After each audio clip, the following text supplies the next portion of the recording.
लोग कहते हैं कोई दुआ करने वाला नहीं मिलता। दावे के साथ कहता हूं तेरी दुआओं की मकबूलियत का किबला तेरे माँ बाप है। तेरी दुआओं की मकबूलियत का किबला तेरे माँ बाप है। इन्हें छोड़ के दुनिया में दुआ करा के आ जाओ, असर नहीं होगा। कहीं मत जा, सुबह उठ माँ बाप के कदमों में बैठ जा, दुआ करा ले। बस इनके मुंह से निकलने वाला जुमला तेरी तकदीर बदल देगा, तेरी तकदीर बदल देगा। लोग कहते हैं यार कहाँ जाएं, किससे दुआ कराएं? तेरे घर में तेरे माँ बाप है ना, उनसे दुआ करा। लेकिन उनकी तरफ देखते ही नहीं मुड़ के। उन्हें कचड़ा समझते हैं हम लोग, रद्दी समझते हैं, रिटायर माल समझते हैं, यूजलेस समझते हैं, उनको फालतू की चीज समझते हैं और एक कोने में डाल देते हैं चारपाई। नहीं जानते। तुम समझते हो ये तुम्हारे घर में रोटी तुम्हारी मेहनत से उतर रही है? नहीं, खुदा की कसम तेरे बाप की ठोकरों के सदके में तेरा रिज्क उतरता है।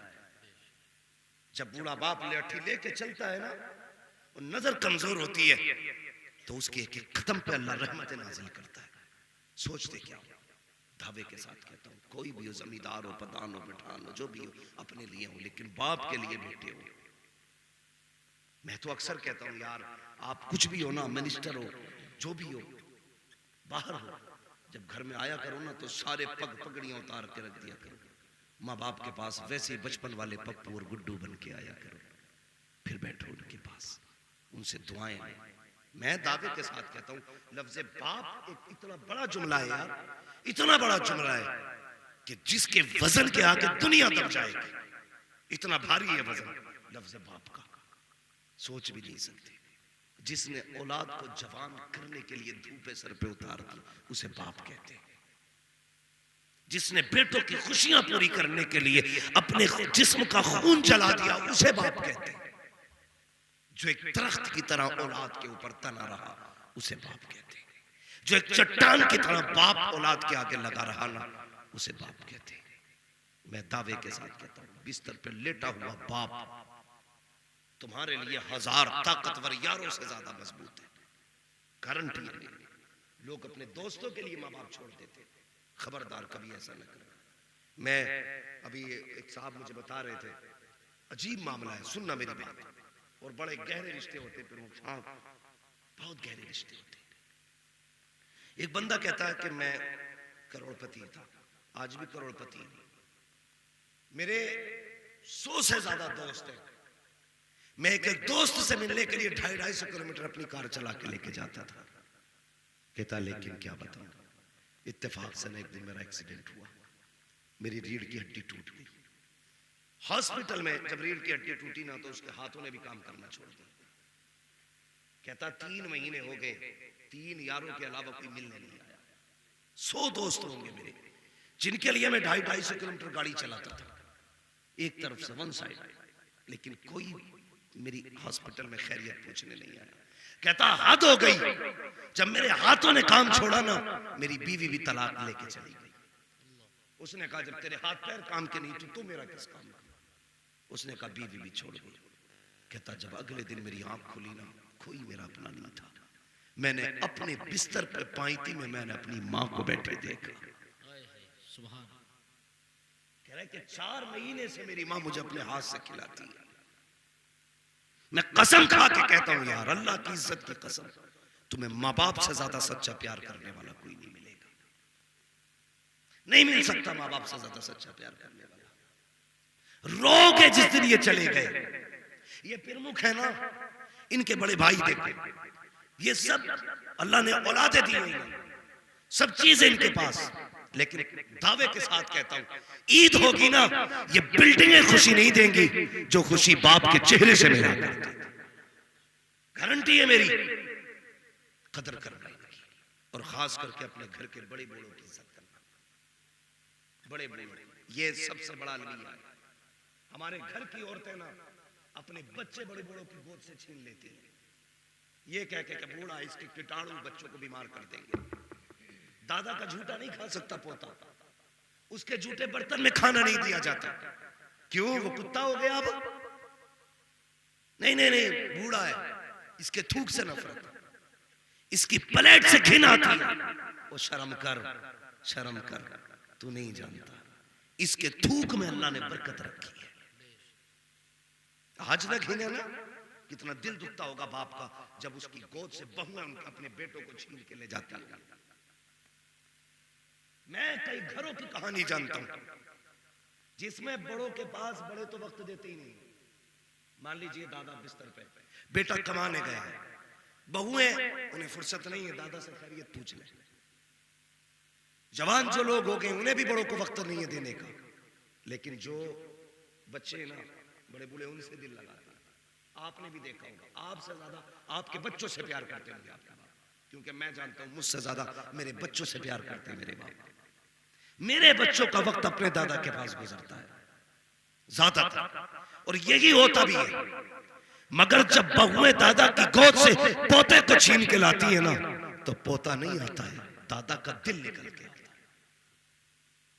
तो ये कहते कि नहीं इनके थूक से बीमार हो जाएगा, इनका झूठा मत खाना, बीमार हो जाएगा। तुझे क्या पता है जब कयामत का दिन होगा, जिसके थूक से तुम नफरत करते हो, जिसके जूठे से तुम नफरत करते हो, जिसके आगे के बर्तन को कुत्ते के जूठे समझते हो, अल्लाह कयामत में उस बूढ़े को बुलाएगा, बुला के खड़ा करके कहेगा बुला अपने घर वालों को। वो आवाज देगा, पोते नवासे देवते भतीजे सारे आ जाएंगे। फिर पूछेगा उनसे तुम जानते हो ये कौन है? कोई कहेगा मेरा दादा है, कोई कहेगा मेरा परदादा है, कोई कहेगा मेरा ताऊ है, कोई कहेगा मेरा नाना है। अच्छा, फिर फरमाएगा रब तू बता तेरे साथ इनका क्या रवैया था? तो वो बूढ़ा कहेगा या अल्लाह ये मेरे थूक से घिन करता था, ये मेरे जूते से घिन करता था, ये मेरे बिस्तर पे नहीं बैठता था, ये अपने बच्चों को इसलिए नहीं आने देता था कि मेरे वजह से इसका बच्चा बीमार हो जाएगा। अल्लाह फरमाएगा आज बता इनके साथ क्या करना है? तो वो कहेगा मालिक तू क्या चाहता है? रब कहेगा आज इनको तेरी शान दिखाना चाहता हूँ, जिस जो तेरे झूठ से नफरत, तेरे थूक से नफरत करते थे, तेरे झूठे से नफरत करते थे, तेरे आगे के बर्तन फेंक देते थे, आज इन्हें बताना चाहता हूँ तेरी अपनी शान क्या है। रब कहेगा चल अब इशारा कर दे, जिसे जिसे तू कहता जाएगा मैं उसे उसे अपनी मर्जी से जन्नत देता जाऊं। तुम क्या जानो ये बूढ़ा क्या? इनकी इज्जत करना और इनकी कदर करना। मेरे हुजूर ने फरमाया था जिसने मेरी उम्मत के बूढ़े का एहतराम किया गोया उसने मदीने वाले मोहम्मद का एहतराम किया। इज्जत करना खास करके उन लोगों की जिनके सफेद बाल हैं। हुजूर ने एक ज़ाब्ता हयात दिया, पूरी दुनिया बांध दी उसी में। फरमाया मल्लम यरहम सगीरना वलम युअक्किर कबीरना फलैसा मिन्ना। मेरे हुजूर ने फरमाया था कि जो छोटों पे शफकत न करे, जो छोटा बड़ों का अदब न करे वो हमारा नहीं। सिर्फ इन दो बातों पे बंदा अमल कर ले, बड़े छोटों पे शफकत करें, छोटे बड़ों का अदब करें, हर छोटा बड़े का अदब करे अपने से बड़े का, तो फिर खुदा की कसम ये जहालत फसाद खत्म ही हो जाएगा। बड़े छोटों पे शफकत करेंगे इंशाअल्लाह बरकतें आएंगी। माँ बाप की इज्जत करें, कदर करें। ये वो दौलत है अगर चली गई फिर मैसर नहीं आएगी, फिर नहीं मिलेगी। माँ बाप है, इनका एहतराम करना, इनका बदल भी कोई नहीं है। याद रखिएगा जैसे कायनात में खुदा के सिवा इबादत के लिए दूसरा कोई खुदा नहीं है, वैसे ही दुनिया में आने के लिए माँ बाप के अलावा कोई दूसरा माँ बाप नहीं है। जिस तरह खुदा ने अपनी जात को अकेला रखा है, उसी तरह औलाद के लिए बाप की जात को रब ने अकेला रखा है। एक बंदे के दो बाप नहीं हो सकते, जिस तरह एक इंसान के लिए खुदा दो नहीं हो सकते। याद रखना, अब समझ सकते हो कि रब की जात कितनी बड़ी है। और फिर उसने अपने जिक्र के साथ जिसको जिक्र किया, उसने कहा ए लोगों, तुम्हारे रब ने फैसला फरमा दिया कि तुम इबादत सिर्फ अपने रब की करो, और इबादत के बाद जो काम करना है तुम्हें अपने माँ बाप के साथ हुस्न सलूक करना है, उनकी फरमाबरदारी करना है। नौजवानों, मेरे बच्चों, मेरे भाइयों, बस कामयाबी चाहते हो तो माँ बाप की इज्जत करना, माँ बाप की कदर करना। और आखिरी बात बता दूं बहुत गौर से, माँ बाप के इंतकाल के बाद सबसे अच्छे वो लोग हैं जो माँ बाप की छोड़ी हुई औलाद से मोहब्बत करें। माँ बाप की छोड़ी हुई औलाद से मोहब्बत करें। मैंने ये तो कई बार देखा है कि एक बेटा ही पूरा 40वां करा देता और फिर कहता फिरता अरे उसकी औकात क्या थी वो करा देता, अब्बा का 40वां मैंने कराया। तुम्हें क्या लगता है ऐसे डेगों से अब्बा की रूह राजी होगी? ऐसे 40 में से अब्बा को आराम मिलेगा? तू खुद 40 डेगे बनवा के अपने भाई को जलील कर रहा है 4 लोगों में, तुझे क्या लगता है अब्बा की रूह को सुकून मिलेगा? अरे मत बनवा 40 भगोने, एक बनवा ले। लेकिन जो बाप छोड़ के गया है ना, उसे सीने से लगा के रखे। खुदा की कसम, अगर तू अपने नाअहल भाई को भी सीने से लगाएगा, बाप की रूह कब्र में खुश हो जाएगी। वो कहेगा, वाह मेरे बेटे, तूने मेरे उस लाल को नहीं छोड़ा जो सीने से लगाने का भी नहीं था। तो अपने बाप की छोड़ी हुई औलाद से प्यार करना। अगर वो बहनें छोड़ के गए ना, तो अपनी बहनों से प्यार करना। बेटे छोड़ के गए तो भाइयों से प्यार करना। जितने रिश्तेदार उन्होंने छोड़े हैं उनकी इज्जत करना, कदर करना। हम में से हर एक के आगे ये मामला आना है। अक्सर बाप ही दुनिया से जाते हैं, बेटे तो कोई ना कोई पीछे रह ही जाता है। बाप के इंतकाल के बाद ना, अगर उनकी बेटियां तुम्हारे दरवाजे पे आए, यानी तुम्हारी बहनें, तो चेहरा बिगाड़ के इस्तेकबाल मत करना, बल्कि चेहरा निखार के इस्तेकबाल करना। जब वो घर पे आने लगे ना, तो जैसे बाप आगे बढ़ के इस्तेकबाल करता था ना, ऐसे तुम अपनी बहन के लिए आगे बढ़ के इस्तेकबाल करना, ताकि तेरे चेहरे में उसे बाप का चेहरा नजर आ जाए। तुम्हारी बहनें तुम्हारा मुंह देख के ना 8 दिन के लिए आकर के 2 दिन में भाग ना जाए। ऐसे काम मत करना। अगर 2 दिन के लिए आई है, ऐसा रवैया पेश करना कि वो तुझे छोड़ के जाने को जी ना करे। वो बार बार ये कहे, तू बोलता है तेरे लहजे में बाप का लहजा दिखाई देता है, तू बात करता है तेरी बातों में बाप का तेवर दिखाई देता है, और तुझे देखती हूँ तेरे चेहरे में बाप का चेहरा नजर आता है। तुझे छोड़ के जाती हूँ, ऐसा लगता है जैसे बाप को छोड़ के जा रही हूँ। ऐसा प्यार देना, खुदा की कसम, 40वां ओ ना हो, 3 ओ ना हो, अल्लाह तेरी तेरे बाप की कब्र में ऐसा सुकून नाजिल करेगा। इधर बाप राहत की सांस लेगा, उधर खुदा तेरे घर पर रहमतों की बारिशें फरमाएगा। करेंगे इंशाअल्लाह। अक्सर बहनें रोती हैं बाप के इंतकाल के बाद। लोग कहते हैं जब तक बाप है तब तक मैं कहा है। ये मिसाल बदल देना, कहना जब तक भाई है तब तक मैं कहा है। नस्लों से कह जाना, मेरी माँ के रिश्तेदारों को मत छोड़ना, मेरे बाप के रिश्तेदारों को मत छोड़ना। ये कौम ऐसा माहौल ऐसा बना दो, दुनिया को लगे कि रिश्ता क्या है। आज सबसे कमी हो गई है हमारे अंदर, रिश्तों की इज्जत नहीं कर रहे हैं। मुंह बोली बहन की तो गोद भरने जा रहा है, सगी बहन को 10 रुपए की दवा दिलाने तैयार है। पूरा दिन मोटरसाइकिल पे खींच रहा, इस मजार से उस मजार पे, उस मजार से उस मजार पे। कौन है? मुंह बोली बहन है, भांजी लगती है मुंह बोली, टांगे फिर रहा। और सगी बहन कहती है भाई मेडिकल तक ले चल दवा लानी, तो सगी बहन के लिए 2 रुपए की दवा दिलाने का वक्त नहीं है। ये रिश्ते नहीं है, ये शैतानियत है। सबसे बड़ी जिम्मेदारी तो तेरी सगी बहन की थी ना, उससे पूछता, वक्त होता तो मैं कोई और बातें भी करता। मेरे भाई, रिश्ते मजबूत करो, माँ बाप की कदर करो, इज्जत करो इनकी, और अगर ये जिंदा हैं इन्हें राजी करके जन्नत हासिल कर लो। अगर इनकी जिंदगी में जन्नत हासिल न कर सके तो बड़े बदनसीब हो। नसीब वाला है, फरमाया गया वो बड़ा नसीब वाला बेटा है जिसको आखिरी वक्त में बाप ने हाथ उठा के कह दिया, अल्लाह मैं इससे राजी हूँ, तू इससे राजी हो जा।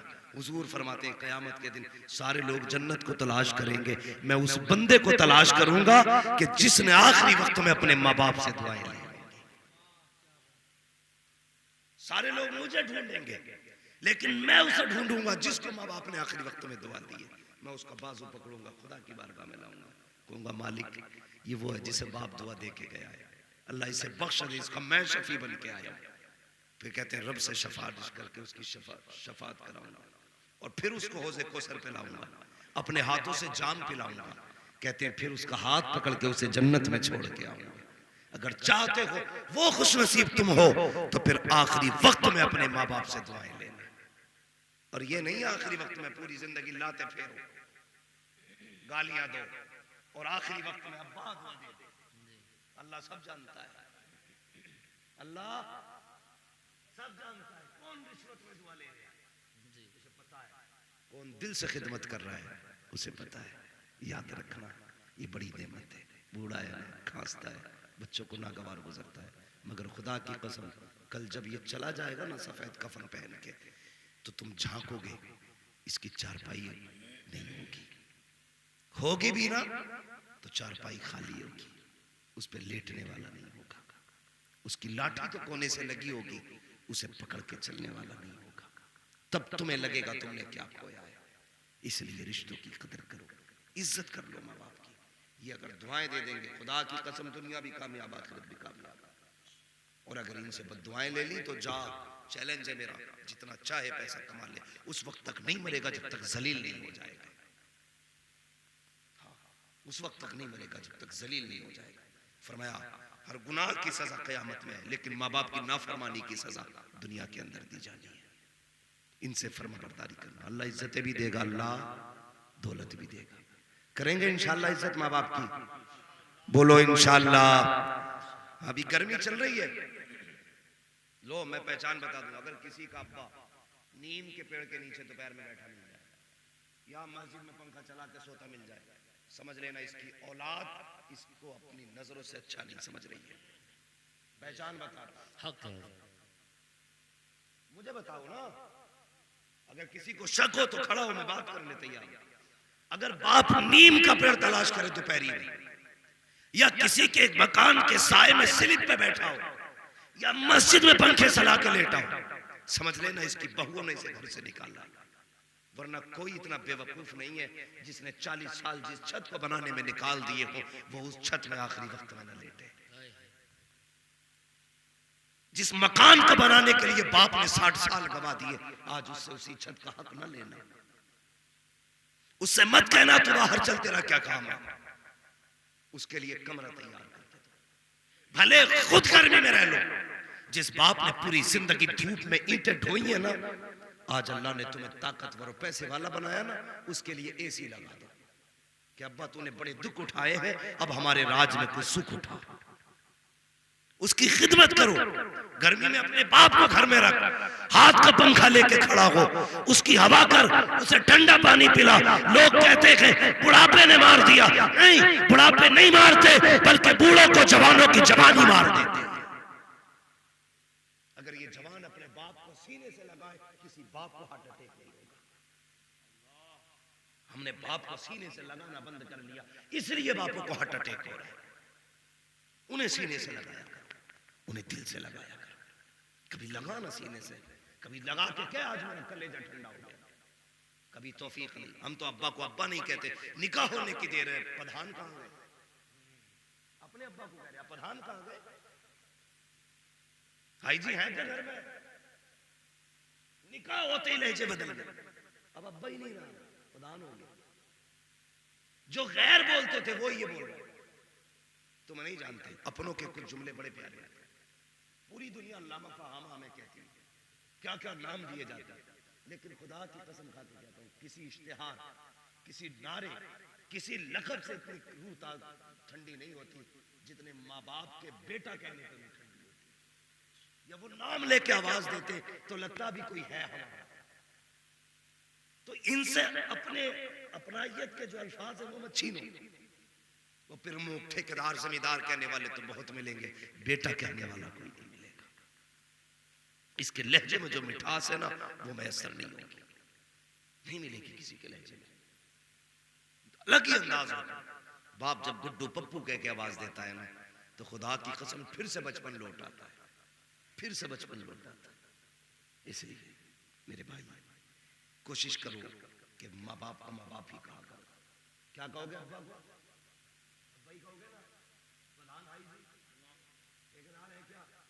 मैंने देखा, मैंने खुद एक से बोला, कह रहा भाई वाली साहब है क्या आपके? तो कह रहा कौन? हाजी जी। मतलब आपके वाली साहब से पहचान नहीं हुई उसे। कह रहा कौन? हाजी जी। हाँ हंगे। ये खैरियत वाली बात है। अपने ससुर को अब्बा कह के आवाज देते, अब्बा को हाजी जी कह रहे। समझ में बात नहीं आती भाई, वो क्या गया? अम्मा को सास को कह रहे अम्मी जान, और अम्मा कह रहा प्रधानी। शर्म आनी चाहिए। मां जितना लफ्ज मां से राजी होती है ना, तुम्हारे सोने चांदी से राजी नहीं। बाप जितना अब्बा कहने से राजी होगा ना, तेरे हीरे जवाहरात के हार से भी राजी नहीं होगा। इनका जो हक है इन्हें देना है। इन्हें अब्बा कह के आवाज दिया करो, इन्हें मां कह के आवाज दिया करो। तुम नहीं जानते लफ्ज मां इतना मीठा होता है, कितना भी बंदा दुख में होना, अगर छत से भी गिरे और सरिया आर पार हो जाए, कुछ याद ना है, उसकी जबान से जो लफ्ज निकलता है वो मां होता है। हर दर्द को जो धो दे वो मां होता है। इसलिए मेरे भाई कदर करना इनकी। नाम ना बदलना, बदलोगे भूल के क्यों देख रहे? बिगाड़ दिया कुछ मैंने, ना बिगाड़ बिगाड़ सकता हूं, बस उसका बिगड़ा है जो माँ बाप से नाराज है, और उसका कुछ नहीं बिगड़ा जो माँ बाप से राजी है। फर्क है ना। पहले माँ बाप सोचते, पहले औलाद सोचती थी अब्बा नाराज ना हो जाए, अब माँ बाप सोचते हैं बेटा नाराज ना हो जाए। डर डर के बात करते, कमरे में सो रहा इधर से मत निकलना वरना उसकी नींद खराब हो जाएगी। शर्म करो यार, बाप को चौकीदार बना दिया। बाप लेटा हो तो कमरे से मत गुजर, कहीं बाप की नींद में खलल ना आ जाए। ये बदलो अपने आप को। वक़ज़ा रब्बुका अल्ला तअबुदू इल्ला इय्याह व बिल वालिदैनि इहसाना। तुम्हारे रब ने फैसला फरमा दिया कि तुम्हें इबादत सिर्फ अल्लाह की करनी है, और इबादत के साथ अपने माँ बाप के साथ उसने सुलूक करना है। वो कहता है अगर तुमने पूरी रात सजदे भी किए और सुबह को घूर के माँ बाप को देख लिया, अल्लाह कहता है तेरी इबादत मुंह पे मार दूंगा। वो कहता है इतना कर, ईशा की नमाज जमात से पढ़, फजर की जमात से पढ़ ले, उठ के मुस्कुरा के सुबह को बाप को देख ले, मैं तुझे पूरी रात इबादत का सवाब दे दूंगा। करेंगे इंशाअल्लाह। ये मत कहना हमारा अब्बा हाजी नहीं है इसलिए पैर नहीं दबा रहे, अम्मा हज्जन नहीं गोबर उठाती है, माँ माँ होती है चाहे मिट्टी उठाए या गोबर उठाए, तेरे लिए माँ है, उसकी दुआएं बबरकत होती हैं। बस अल्लाह ताला आज की रात के सदक़े ज़िक्र खैर के सदक़े में हाजी साहब की कब्र पे अल्लाह अपनी रहमत व गुफ़रान की बारिशें फरमाए। अल्लाह करीम हाजी साहब के इस छोड़े हुए चमन में बेपनाह बरकतें अता फरमाए, उनके बेटे पोतों की उम्रों में अल्लाह बरकतें अता फरमाए, और उन्हीं के नक्शे कदम पर इनको चलने की मौला तौफीक अता फरमाए। अल्लाह करे इस घर से सुबह क़यामत तक उलमा का राबता कायम रहे, इल्म वालों से इनका प्यार बाकी रहे। अल्लाह इस खानदान को, इस नस्ल को सलामत रखे, और जितने भी आशिक मुस्तफ़ा आए हैं अल्लाह सबको मुस्तफ़ा जान रहमत का सदका अता फरमाए, हुजूर की खैरात अता फरमाए। बस जो हुए अगलात उनको माफ़ फरमाए। रब्बे कायनात जिंदगी ने दिया साथ, फिर होगी मुलाकात, चमन रहा फूल खिलेंगे, जिंदगी रही फिर मिलेंगे, मुसाफिर हैं हम भी मुसाफिर हो तुम भी, किसी मोड़ पर फिर मुलाकात होगी। फकीरान आए सदा कर चले, सदा खुश रहो, ये दुआ कर चले। सारे लोग कलमा शरीफ पढ़ लीजिए, ला इलाहा इल्लल्लाहु मुहम्मदुर रसूलुल्लाह व मा अलैना इल्लल बलाग। अस्सलामु अलैकुम व रहमतुल्लाहि व बरकातहू।